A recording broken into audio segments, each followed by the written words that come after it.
बोलो जयकारा बोल मेरे श्री गुरु महाराज की जय। सभी गुरुमुख प्रेमियों से सप्रेम जय सच्चिदानंद। बेशक कर्म ही हमारे भाग्य का निर्माता होता है। आज के यानी वर्तमान के अच्छे बुरे कर्म ही भविष्य में हमारे भाग्य का निर्धारण करने वाले होते हैं। हमारे भले या बुरे कर्म ही हमारे भविष्य का निर्माण करने वाले। सभी वस्तुओं की तुलना कर लेना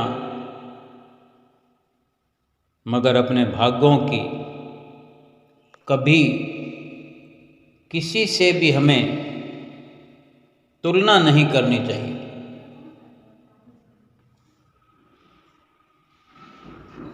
हर प्रकार की हम बेशक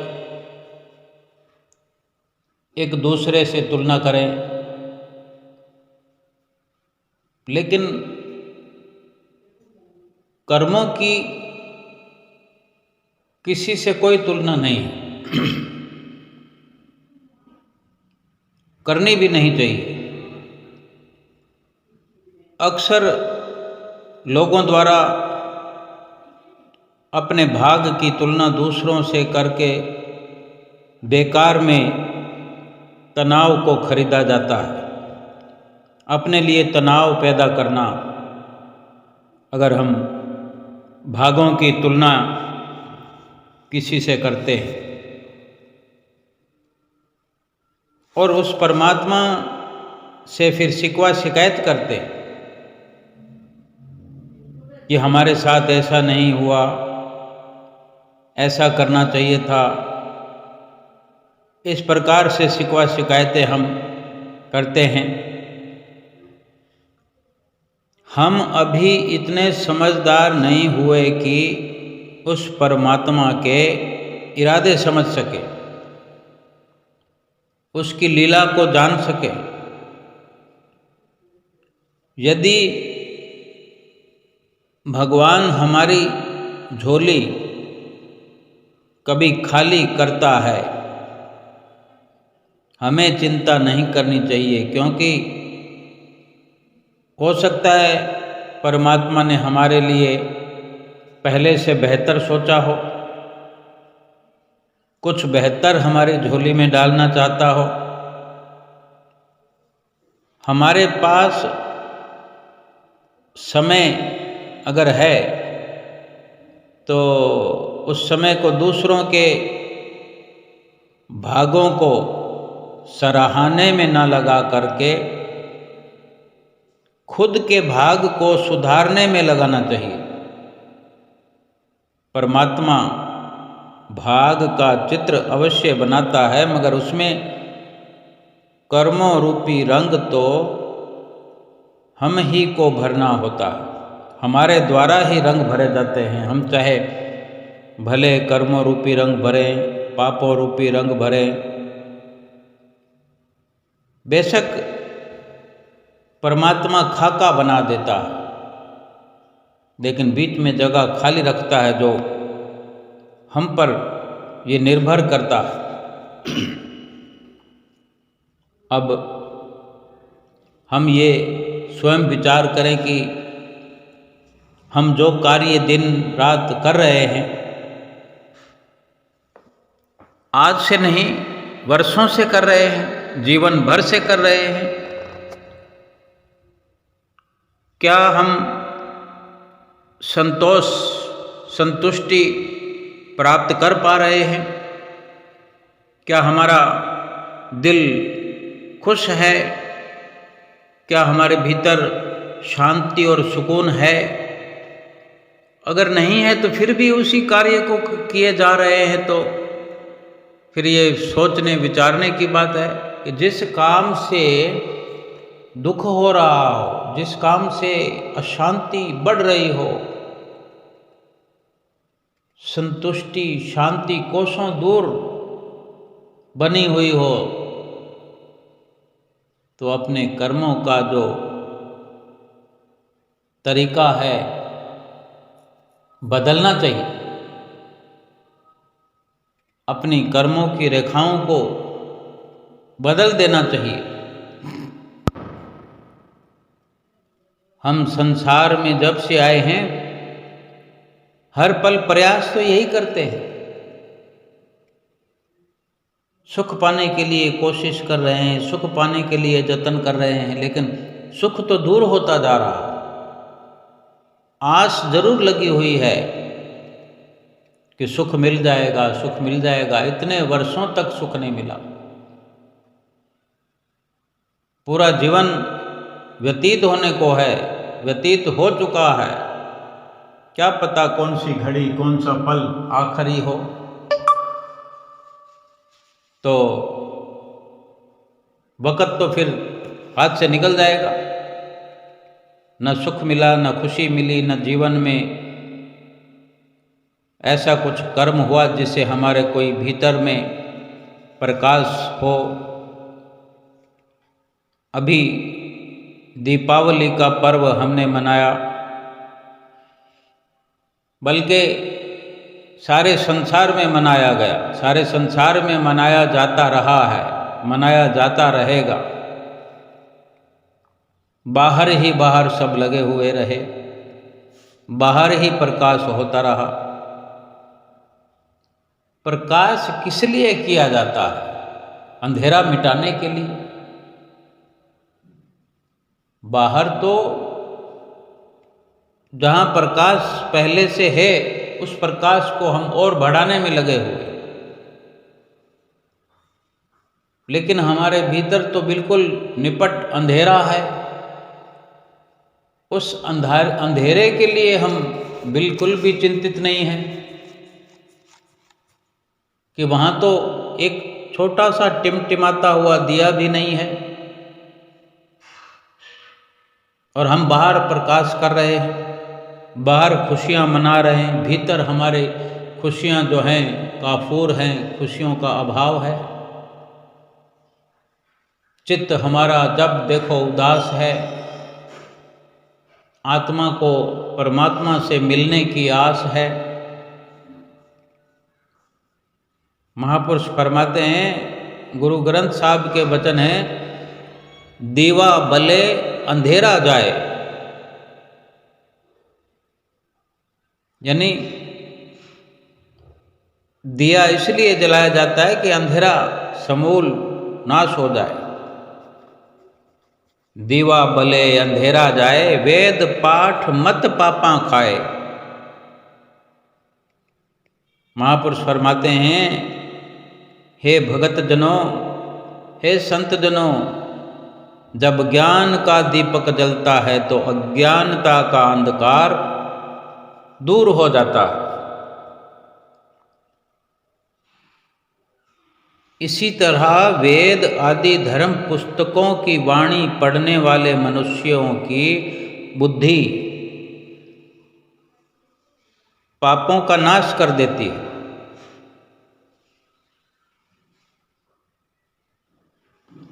जैसे ज्ञान का दीपक, यानी जिस हृदय में ज्ञान हो जाता है उस हृदय में अज्ञानता का अंधकार दूर हो जाता है। ऐसे ही वेद शास्त्र और धार्मिक पुस्तकों की वाणी जो पढ़ने सुनने वाले होते हैं उनकी बुद्धि ऐसी साफ पाक हो जाती है कि पापों का समूल नाश कर देती है। इसी प्रकाश के बारे में वर्णन करते हैं, उगवे सूर न जापे चंद, जहाँ ज्ञान प्रकाश अज्ञान मिटंत। कि जब सुबह सुबह सूर्य उदय होता है, चढ़ जाता है, तो फिर चंद्रमा चढ़ा हुआ दिखाई नहीं देता। और ऐसे ही इसी प्रकार जहाँ प्रभु का नाम सुमरन और महिमा का गुणगान गुणगान का उज्ज्वल ज्ञान का प्रकाश हो जाता है, वहाँ से सारी अज्ञानता मिट जाती है। फरमाते हैं, वेद पाठ संसार की कार, पढ़े पढ़े पंडित करे विचार। कि ये जीवों, गुरुमुखों, वेद आदि धर्म पुस्तकों का पाठ तो सिर्फ दुनियावी व्यवहार ही समझो, कि किताबें पढ़ने से, किताबों का ज्ञान होने से दुनिया का व्यवहार ही हो सकता है। विद्वान पंडित लोग इन धर्म पुस्तकों को पढ़ पढ़ कर इनके सिर्फ अर्थ ही विचारते रहते हैं, जिक्र होता रहता है, शब्दों का जिक्र ही सुनाया जाता है, सुना जाता है, यही पठन पाठन चलता रहता है। बिन बूझे सब होए ख्वार, यानी जब तक बुद्धि नहीं बदलती, सिर्फ पाठ या अर्थ विचार करने से दुनिया दुखी और परेशान ही बनी रहती है। बुद्धि में तब्दीली नहीं आए, वो सुने हुए पाठ, वो जो ज्ञान के शब्द हैं, उन पर जब तक अमल नहीं किया जाएगा, बुद्धि में बदलाव नहीं आएगा, दुख और परेशानियां दूर नहीं होगी, अंधेरा प्रकाश में तब्दील नहीं होगा। गुरु नानक देव महाराज जी फरमाते हैं कि नानक गुरमुख उतरस पार, कि वो मनुष्य ही संसार समुद्र में पापों के अंधकार से पार लंघ जाता है, जिसने सत्संग में पहुंचकर अपने आप को गुरु महाराज के चरण कमलों में समर्पित कर दिया है। तभी दीवा भले अंधेरा जाए, यानी जो अपना समर्पण वक़्त के महापुरुषों के चरणों में करता है, जो अपनी मौज को सतगुरु की मौज में मिलाता है, सतगुरु की मौज को ही अपना जीवन समझता है और सतगुरु की मौज पर ही जीवन व्यतीत करता है, वो इस संसार के पापों के अंधकार से पार हो जाता है। सही मायने में उसी के जीवन में, उसके जीवन में, उसके अंतःकरण में ज्ञान का प्रकाश होता है और अज्ञानता का अंधकार दूर हो जाता है। हम इस जीवन में इतने समय से रह रहे हैं, भक्ति सतगुरु के चरणों में समर्पित होने से भक्ति की समझ आती है, आ भी गई है, समझ आ चुकी है, लेकिन फिर भी बहुत कमी है कि भक्ति भी अगर हम करते हैं तो दिखावे की भक्ति करते हैं। आम लोग भक्ति दिखावे के लिए करते हैं, वो चाहते हैं कि संसार में उनका नाम रोशन हो। अब बताओ, भक्ति हम कर रहे हैं तो अपने लाभ के लिए कर रहे हैं, संसार को दिखाने की क्या जरूरत है? भक्ति इतनी सूक्ष्म है, इतनी कोमल है, इतनी नाजुक है कि किसी को भनक भी लगे तो सबसे पहले तो 5 चोर काम, क्रोध, लोभ, मोह, अहंकार हमारे भीतर बैठे हैं। अगर किसी को ना भी बताएं तो हमारे भीतर भी खतरा बना हुआ रहता है कि कैसे हम अपने अंदर वाले चोरों से वो भगवान की सुख देने वाली भक्ति को बचा सके। ये 5 चोर लूटने के लिए बैठे हुए हैं और अगर दिखावे की भक्ति करते हैं, सबको बताना चाहते हैं कि मैं भक्ति कर रहा हूँ, तो भक्ति तो अंदर पहुँचने वाली ही नहीं है। बाहर की बाहर ही हम ख़त्म कर दे रहे हैं, बाहर ही बाहर हम लुटवा रहे हैं, सारी दुनिया को पता लगा रहे हैं। अपना नाम रोशन क्यों करना चाहते हैं? क्या भक्ति करने से हमारा नाम रोशन नहीं हो जाएगा? यही चाहना अपना नाम रोशन करने की भक्ति से हमें खाली कर देती है, भक्ति से वंचित रख देती है। संत महापुरुष फरमाते हैं, ऐसी भक्ति जो कोई करता है ये लौकिक भक्ति है, उसे भगवान की भक्ति नहीं कह सकते।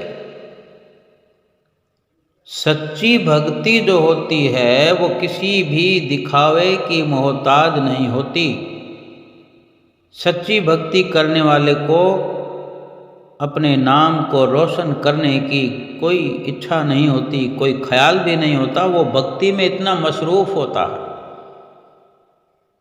उसे केवल भक्ति से सरोकार है, भक्ति देने वाले सतगुरु से सरोकार है, उसकी मौज पर वो चलता है। अपने नाम का उसको ख्याल मात्र भी नहीं आता कि मुझे क्या अपना नाम रोशन करने के लिए भक्ति करनी है, दुनिया को दिखाने के लिए क्या मैं भक्ति कर रहा हूँ। बस वो सतगुरु की प्रसन्नता को हर वक्त चाहता है, सतगुरु की प्रसन्नता का मोहताज बनकर वो भक्ति करता है। अब एक आदमी अगर सेठ है, साहूकार है, धन संपत्ति वाला है, उसके पास धन है, तो वो चाहे मेले कुचेले कपड़े पहने हुए, मेले कुचेले लिबास में रहता है, तो क्या वो सेठ नहीं रहेगा? जो उसको जानते हैं, बरसों से सेठ जी कह रहे हैं, कहते आए हैं, तो क्या वो मेले कुचेले पहनता है कपड़ा है? तो क्या उसके सेठ या साहूकार पने पर कोई फुल स्टॉप थोड़ी लगता है कि अगर कोई पैसे वाला है तो बहुत महंगे कपड़े ही पहने तभी वो सेठ साहूकार कहा जाएगा। सेठ धन वाले को कहते हैं, तो धन होना जरूरी है, जिसको समझना है समझे। दुनिया जिसको जानती है कि ये धनवान है, तो फिर वो चाहे किसी भी लिबास में रहे, दुनिया को रोज जतलाने की जरूरत नहीं। और अगर कोई इसके उलट कोई मनुष्य घर में फूटी कोड़ी भी नहीं रखता हो, धन ना हो उसके पास, और लोगों में अपनी मान प्रतिष्ठा, अपनी शान के लिए, अपना नाम रोशन करने के लिए ऊपर से धनवानों, सेठ साहूकारों जैसी पोशाक पहन करके फिरता हो, तो क्या वो अधिक समय तक ये अपना ढोंग कायम रख सकता है? आखिर तो उसका भेद खुल जाएगा ना। इसी प्रकार सच्ची भक्ति और दिखावे की भक्ति में भी इतना अंतर है। अगर हमें सुख चाहिए, अगर हमें शांति चाहिए, सुकून चाहिए, और हमें ये समझ आ गया है कि भक्ति में सुख है, ज्ञान के प्रकाश से अज्ञान मिटता है, अंधकार दूर होता है, सतगुरु की शरण मिली है, उनकी मौज में अपने जीवन को ढाल करके फिर उन्हीं पर विश्वास करके भक्ति में आगे बढ़ जाएं। महापुरुष फरमाते हैं, भक्ति बीज बिन से नहीं आए पड़े जो झोल, कंचन जो विष्टा पड़े घटे नता को मोल। सुंदर सुंदर वचनों से महापुरुष हमें हर पल हर घड़ी आगाह करते हैं, खबरदार करते हैं, समझाते हैं। क्या कि अगर कोई हीरा गंदगी के ढेर में दब जाए, दबा पड़ा हो, तो क्या वो हीरा नहीं रहेगा? हीरा हर स्थिति में हीरा है, उसका मोल किसी तौर भी कम नहीं होता, क्योंकि सच्चाई आखिरकार सच्चाई होती है। भजन बंदगी सच्चे भाव से की हुई, सतगुरु की मौज पर चल कर के की हुई, सतगुरु से सच्चा हार्दिक प्रेम करते हुए भजन बंदगी की हुई, और सेवा कुर्बानी, इनकी ताकत जो है, इनकी शक्ति जो है, अपना काम किए बिना नहीं रहती। अमली जीवन से अपने आप परमार्थ की वृद्धि होती है, तरक्की होती है। गुरबाणी में कथन है, रत्ते सेई जे मुख न मोड़न जिन सिंजाता साईं, झड़ झड़ पवदे कच बिरही जिना करई ना आई। धनी विहोणा पाट पटंबर भाई सेती जाले, धूड़ विच लुड़ंदड़ी सोहा नानक ते सह नाले। कि जैसे जब हनुमान जी ने तुलसीदास जी को इस प्रकार कहा कि मुझे मत छुओ, तो तुलसीदास जी बोले, अब तुम नहीं छूट सकते, या तो दर्शन दो या प्राण लो। तो हनुमान जी ने छुड़ाने का बहुत उपाय किया, परंतु परम संत तुलसीदास जी ने बड़ी दृढ़ता से उनके चरणों को पकड़ लिया, यानी चरणों के साथ लिपट गए। संतों की वाणी है, ते साहेब की बात जे आखे, कह नानक किया दीजे, शीस वड़े कर बैसण दीजे, विण सिर सेव करीजे। तब हनुमान जी प्रसन्न होकर बोले, जो इच्छा हो मांगो। तब तुलसीदास जी बोले, अपना रूप दिखाओ, मेरे सिर पर हाथ धरो, मुझे और कुछ नहीं, केवल भगवान का दास होना चाहता हूँ, कुछ इच्छा नहीं मुझे श्री रामचंद्र जी के दर्शन करा दो, क्योंकि आप हर प्रकार से समर्थ हो। फरमान भी है कि इस वक्त तुलसीदास जी की क्या स्थिति है।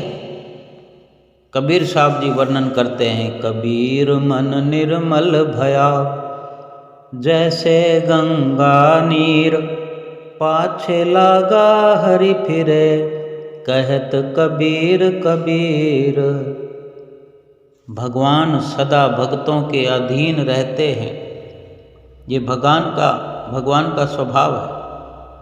जैसे गाय अपने अनजान बछड़े के पीछे पीछे फिरती है, ऐसे ही भगवान भी अपने प्यारे भक्तों के पीछे पीछे फिरा करते हैं। यह भेद की बातें हैं जिनको सच्चे भक्तों और सच्चे सेवकों के दिमाग ही समझ सकते हैं। आम जीवों की समझ में इन बातों का आना कठिन है। विरले विरले भक्ति परायण, भक्ति करने वाले भक्तों के ही समझ में इस प्रकार की बातें आती हैं, जो सेवा भाव से करते हैं। दर्शन करने की जिसको लालसा रहती है, सेवा करने से मेवा मिलता है, कुर्बानी के बदले कुर्बानी मिलती है। सेवा और कुर्बानी से जो मालिक की प्रसन्नता उतरती है, उसको तो वो ही जाने जिन्होंने सेवा और कुर्बानी की होती है। दुनिया भक्ति का दावा तो करती है, परंतु भक्ति के भेदों को नहीं जानती। भक्ति की बातें करने से भक्ति नहीं बनती। महापुरुष फरमाते हैं, गली 80 चंगियाँ आचारी बुराई, मन हुक सुधा कालिया बाहर चिट्टी वाई, रीसा करई तिनाड़ियाँ जो सेवई दर खड़ी आई, नाल खसमे रतियाँ माणई सुख रली आई, हो दे ताण निताणियाँ रहे निमाणनिया, नानक जन्म सकारथ जे तन के संग मिला। इस प्रकार जब तुलसीदास जी ने हनुमान जी के चरणों को दृढ़ता से पकड़ लिया, तब हनुमान जी ने अपना रूप दिखाया। तुलसीदास जी से कहा, ऐ चतुर तुलसीदास जी, तुम चित्रकूट को चलो, वहाँ तुमको सुखमय राम का दर्शन होगा। ये कहकर हनुमान जी ने अपना फिर रूप छुपा लिया। तुलसीदास जी अपने आश्रम में आए और कुछ दिन बाद चित्रकूट को चल दिए। पत्थर की एक साफ और शुद्ध शिला पर गोस्वामी जी श्री राम और लक्ष्मण जी के दर्शन की प्रतीक्षा में बैठे थे, और इतने में एक तरफ से घोड़ों पर चढ़े हुए 2 धनुषधारी आकर प्रकट हुए। बाण को धनुष पर चढ़ाए हिरण के पीछे घावमान हो रहे थे। तुलसीदास जी ने उन दोनों को कोई शिकार खेलने वाले किसी राजा के लड़के जानकर हरे राम कहते हुए आंख बंद कर ली। जब दोनों कुमार चले गए तब पीछे से हनुमान जी ने आकर कहा, प्रभु का दर्शन पाया कि नहीं? वो दोनों राम लक्ष्मण ही थे। तुलसीदास जी बोले, हाय, मैंने तो उन्हें शिकारी जानकर अपनी आंखें ही बंद कर ली। हे महावीर जी, हे हनुमान जी, मेरी तो अभिलाषा पूरी नहीं हुई, जैसा आपने कहा था वो पूर्ण करो। तब हनुमान जी बोले, हे तुलसीदास जी, अब कल राम घाट को चलो। तो सुबह होते ही तुलसीदास जी आनंद पूर्वक खुशमगन होकर राम घाट को गए। वहाँ स्नान करके चंदन घिस रहे थे कि राम लक्ष्मण जी के दर्शन पाकर उनके मस्तक पर तिलक लगाएंगे। ये भीतर विचार उनके चल रहा था। इतने में दोनों श्री राम और लक्ष्मण बाल अवस्था बनाकर साधुओं के रूप में आ गए और बोले, बाबा हमें चंदन दीजिए। तब तुलसीदास जी ने सहजी स्वभाव से कहा, चंदन तो मैं तुम्हारे मस्तक पर लगाए देता हूँ, परंतु ये तो बताओ कि तुम राम लक्ष्मण हो कि नहीं, क्योंकि चंदन मैं उनके लिए ही घिस रहा हूँ। तब वो बालक बोले, संसार में जितने भी साधु संत हैं वो सब राम लक्ष्मण की ही मूर्ति हैं। ये कहकर चंदन ले दोनों कुमार चले गए। पीछे से फिर हनुमान जी आए और बोले, तुमने दर्शन पाया? तुलसीदास जी ने ये दोहा उस वक़्त उच्चारण किया, चित्रकूट के घाट में भई साधुन की भीड़, तुलसीदास चंदन घिसे तिलक करे रघुवीर। फिर तुलसीदास जी ने हनुमान जी से प्रार्थना की, बहुर कहो कर जोर के सुनिए पवन कुमार, देखो चारों बंधु को सहित राज संभार। फिर हाथ जोड़कर प्रार्थना की, ए पवन कुमार सुनो, मैं राज समाज सहित चारों भाइयों के दर्शन करना चाहता हूँ। हनुमान जी ने कहा, कल युग में ऐसे दर्शन किसी को नहीं होते। तुलसीदास जी बोले, आपकी कृपा से मुझे इसमें कुछ आश्चर्य मालूम नहीं होता। तब महावीर जी बोले, कल कामदनाथ जाकर श्री रामचंद्र जी का ध्यान हृदय में धारण करके बैठो। और ये कहकर महावीर जी अंतर ध्यान हो गए। सुबह होते तुलसीदास जी वहाँ गए और दोपहर तक बैठे रहे। तब सीतापति दर्शन देने आए। उस समय उत्तर दिशा में पहले तो धूल छा गई, फिर 10 दिशाओं में प्रकाश हो गया। अनगिनत मतवाले हाथी घोड़े, नाना प्रकार के भांत भांत के रथ उनके साथ थे। अनेक बंदीगण स्तुति कर रहे थे। बड़ा शब्द हो रहा था कि कौशलपति महाराज की जय हो। रथ में 4 भाई सवार थे। महावीर जी चरणों की सेवा कर रहे थे। तब तुलसीदास जी ने नेत्र भर कर रघुकुल राज श्री रामचंद्र जी के दर्शन पाकर आरती सजाई। परिक्रमा करके प्रेम में विह्वल हो गए। तुलसीदास जी के सिर पर भगवान ने हाथ धरा। इस प्रकार प्रगट दर्शन पाया, साक्षात दर्शन पाया। परंतु यहाँ सोचने विचारने की बात है कि इस दर्शन का भेद किसी दूसरे को पता ही नहीं चला, कोई जान ही नहीं पाया। केवल परम संत तुलसीदास जी ने ही ऐसे सुंदर दर्शन पाए और अपने आप को धन बनाया। दे पर दक्षिण विहल भयो, रघुपति कर पंकज सिर दयो। यही विधि प्रगट दर्श तब पायो, औरन को नहीं भेद लखायो। यही विधि तुलसीदास प्रभु, श्री हनुमान सहाय। राम दरस पायो पगट, रयो सुयस जग छाए। भला दिखावे की भक्ति करने से क्या लाभ है? जो सच्ची भक्ति में, सच्चे भगवान के दर्शन पाने की लालसा में तुलसीदास जी ने हनुमान जी के चरण पकड़ लिए दृढ़ निष्ठा से, श्रद्धा से, और एक ही रट लगाई कि मुझे दर्शन करने हैं और ये आप चाहो तो सब कुछ हो सकता है। और आखिरकार दर्शन हो गए और कुछ भी परवाह नहीं, कोई चाहना नहीं, कोई इच्छा नहीं। दर्शन ऐसे हुए कि इतनी भीड़ में किसी और को दर्शन नहीं हुए, केवल तुलसीदास जी ने दर्शनों का आनंद प्राप्त किया। भाव कहने का मात्र इतना ही होता है कि हम जो कर्म करते हैं, अगर उन्हीं से हमारा भाग्य निर्माण होता है, हमारे कर्म ही हमारे भाग्य निर्माता होते हैं, तो ऐसे कर्म करें। यानी भक्ति की राह में चलकर भी, भक्ति की लालसा, भक्ति की कामना करते हुए भी हम इतनी अथाह गलतियां करते हैं कि भक्ति करके सारी दुनिया को दिखाना चाहते हैं।